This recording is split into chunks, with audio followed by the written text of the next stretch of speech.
Gloves Up episode 8, it is your resident Jewish MMA analyst, Jacob Coop, the Jewish Jawline. Of course, the soundboard god. We got number 1, Gané versus number 3, Tuivasa. Very fun fight. Watched it live. You see Gané opening up here with a lot of leg kicks and body kicks. The way he usually does, kind of picks you apart from the outside. It's kind of a genesis for the heavyweight division, right? Because you think about what usually goes on. It's a big dudes, 6'7", 6'5", running at each other and knocking each other out. Gané said, hey, I'm going to come in there and I'm going to move like a lightweight and I'm just going to pick people apart. Kind of like a John Jones, right? Going to be very interesting to see what John Jones does in that division, of course. Tuivasa did a great job of getting inside. I mean, he did everything he really was supposed to. You'll see there's a knockdown a little bit, and much like a girl in a college frat party that gets drugged, it's the shots that you don't see. So stay safe out there, ladies. Anyways, both men really did everything they were supposed to this fight. It's no fault of Tuivasa, and I think Gané was just the better man. I think we saw a lot more from Gané's game than we usually do. And I say that, you know, we've seen all of the stuff that we should expect from Gané, right? Like that he stays on the outside, he picks people apart, he's very methodical, and then he goes in for the finish. But what's different in this fight is Tuivasa throws a great overhand and knocks him down. And what Gané had to do after that was Gané had to keep himself in the fight, which I feel like also in the heavyweight division is very uncommon. Usually you see guys get knocked down and then they're pretty much unable to recoup after that. Gané showed a lot of composure, and I think he's going to be holding the strap some point down the line, definitely. We have to see what happens with Ngannou, though.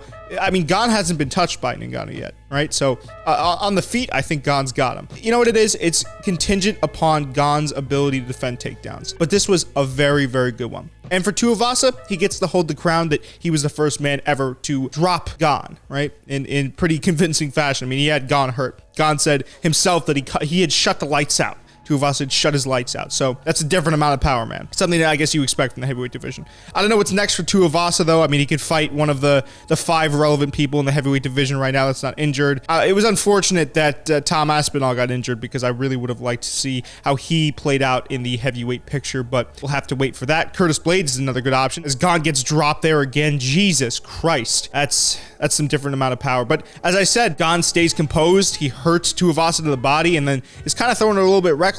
And both men survived the round. I was screaming watching this live. I was sweating, right? I don't even necessarily have a horse in this race. I mean, I liked Gané to win this, and I think he deserves another crack at the chip. But man, I mean, if Tuivasa had won, I would not have been dissatisfied. But still, I mean, it's just the excitement of the heavyweight division, right? We as fans can all appreciate that. Have some replays here. Nice slow motion shots of skin jiggling, big guys throwing leather, and Gané just continuing to do what he does, man. It built on the legacy of Gané as a heavyweight. I think he is the most technical heavyweight. Now we've seen that he has the ability to keep himself composed. He's going to be a very, very big threat to whoever holds the belt. And I think in terms of John Jones, Gané obviously presents the biggest challenge. Gané said, you want to come forward, Tuivasa? Bam, how about a head kick to the dome? Tuivasa, not dissimilar to DJ Envy's wife, a master of faking it. This was a pleasure to watch over 5 rounds. I really enjoyed this fight live, and I feel like whoever they match Gané up with next I feel like it's got to be for the title, right? And we could see here the final sequence there. Gané hits it with a nice right, finishes it off. A lot of controversy surrounding that hammer fist. I think Tuivasa would have been done anyways.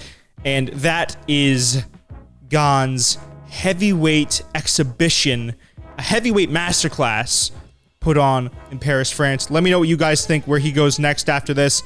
Hell of a fight, hell of a knockout, fun to watch. I'll see you guys in the next one.